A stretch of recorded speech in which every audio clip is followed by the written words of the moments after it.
Hi, I'm Graham and welcome back to Man vs Film. This is going to be a list of top 10 movies that you can watch on Netflix UK for the month of November 2017. So let's get started. Number 10, Focus. Nicky is an extremely accomplished con man who has taken an amateur con artist, Jess, under his wing. When they pull a big score, Nicky decides to let her go as they're getting too involved. 3 years later, Nicky finds Jess at the centre of his latest con.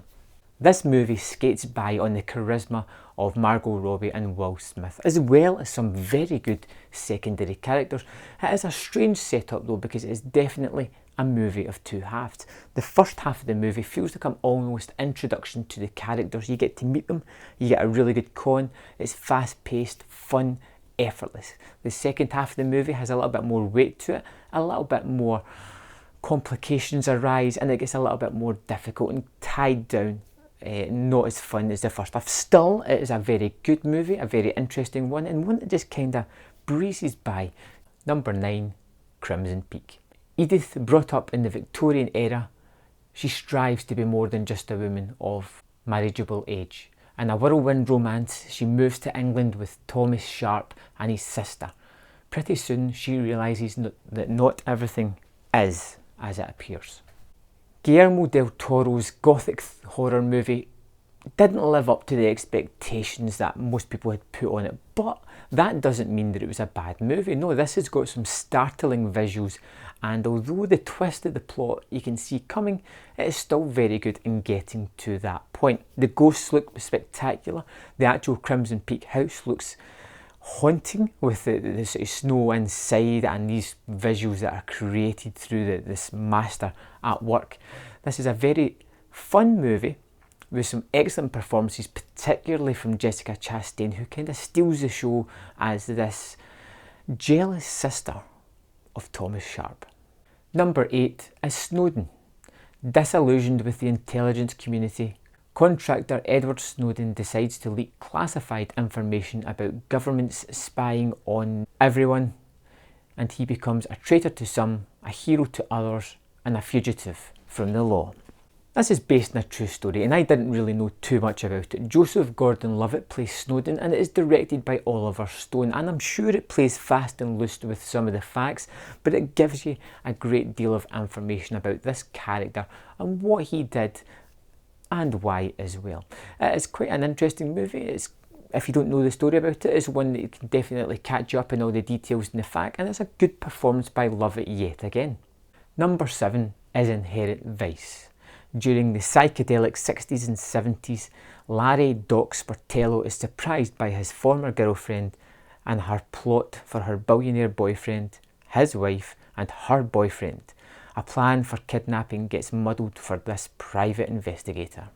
Paul Thomas Anderson's take on a private detective story is muddled and psychedelic, like I said, because the character is always on drugs and it's shot that way. It doesn't make much sense. It kind of jumps from one scene sharply into another with little or no connective tissue, and it can be off-putting.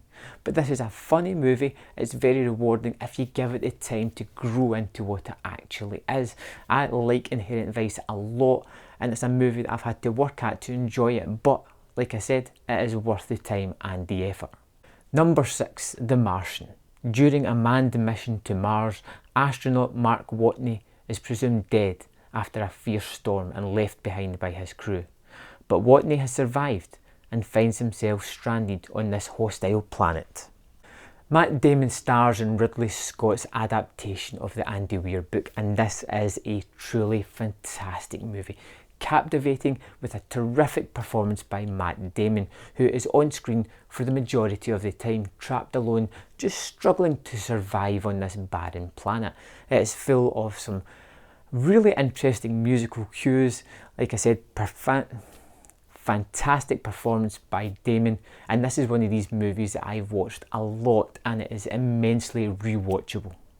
Number 5, 1922. When a simple farmer's life and farm are threatened by his wife, who owns the land, he decides to kill her with the help of his unwilling son. A decision that haunts him and destroys his life. Another Netflix original movie here, and based on a Stephen King novella as well. This isn't exactly a horror, but it is more of a psychological torture device, as this man, very simply played by Thomas Jane, puts himself under immense pressure by doing something that he ultimately regrets, which ruins his life and his son's life as well. This is a very minimal character study, and it's basically this guy who is driven mad by the thought of what he has done. It's got a good performance, it's got very nice production values and set design, and it's an interesting and fairly quick watch. Number 4, the Meyerowitz story, new and selected. An estranged family gathers together in New York for an event celebrating the artistic work of their father, told from the point of view of each of the 3 children and how their father affected them.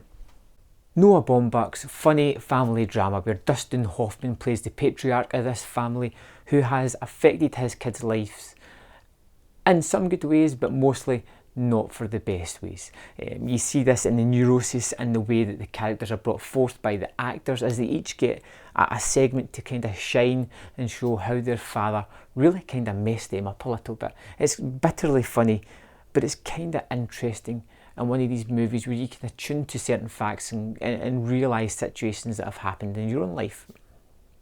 Number 3, Wheelman. A getaway driver gets an anonymous phone call during a bank job and realises that he has been double-crossed and races to find out who betrayed him and why. Wheelman is a fairly simple story. It stars Frank Grillo as this getaway driver who gets in the car at the start of the movie and then never really leaves it. The rest of the movie, the camera definitely doesn't leave it.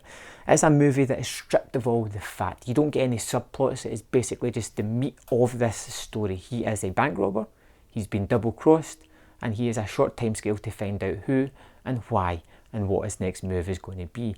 It is fast paced, it is thrilling, it has got some good action, and it is all held together by a great performance by Grillo as the Wheelman. Number 2, the babysitter. Cole is madly in love with his babysitter Bee. She's hot, funny and popular. One night, in a moment of defiance, Cole stays up by his bedtime to discover that she is a cold-blooded killer who is in league with the devil. I didn't have much expectations for the babysitter, but pretty quickly this won me over with its just playful sense and humour. It was just so much fun. I loved the pairing of Cole and Bee. I thought they were terrific together. The other surrounding actors as well are really good as well. They're all having lots of fun here. It's bloody, it's funny, it pokes at all the tropes that these typical horror movies have, and it's generally just a really fun time. I've not been able to stop thinking about this movie, and even when I watched it I thought it was just kind of like popcorn for the brain, but I had lots of fun with this. The gore's there, the sixth sense of humour's there, it's quick paced, it's got some good action, and it's got characters that I was genuinely interested in. The Babysitter is one of those movies that I feel is mandatory to watch on Netflix. Number 1 is Boys in the Tree. It's Halloween in 1997. 2 estranged friends, Corey and Jonah, reconnect while trying to survive the night as they are tormented by past indiscretions and current issues. This was a terrific little discovery on Netflix. This was recommended to me. I knew nothing about it, and I found a coming-of-age supernatural story that was absolutely tremendous. One of the best things about it is that it feels as if there's real weight to the story. These guys aren't just being tormented or haunted for the sake of it, and at the end of the movie you feel as if they have fundamentally changed their characters. They're never going to be the same people again. But amongst all that, the fact that it's got an emotional content to it, it has got some striking visuals that really stay with you long after the fact. And it's not a particularly scary movie, although it's classed as a horror, but I feel it's almost mandatory to watch this thing. It is tremendous. It looks stunning, great performances, and it is just a well-made, well-crafted movie that is probably going to get lost in amongst all the other movies on Netflix. But this is my chance to champion it, and I am telling you that this is the movie to watch this month on Netflix.